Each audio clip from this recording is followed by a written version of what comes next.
If you're just starting out as a worship leader and you're going, I don't even know where to start, the primary place, I believe, is to get in front of Jesus, to get before his eyes, because you cannot lead people into something that you're not doing.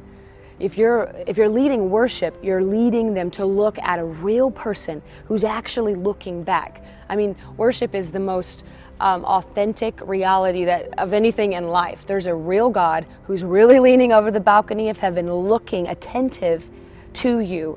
And to get people to look back at him, that's what worship is. Worship is a response to something that they see. But you can't lead people in worship if you're not looking.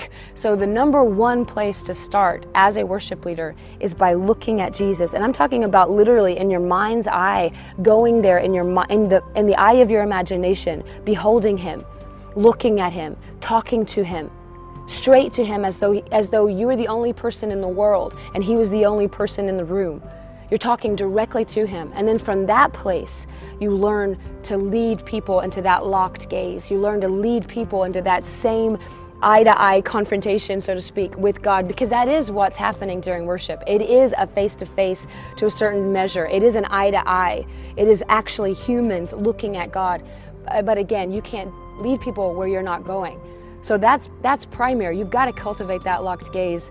And then everything else kind of falls into line after that. As long as you're learning your instrument, you know, you're studying the Bible so that you have language when you are before him. You have the language of your heart becomes the language of Scripture, and you talk directly to him through the Scripture, and you write songs out of the overflow of that. Everything else in worship leading flows out of actually worshiping.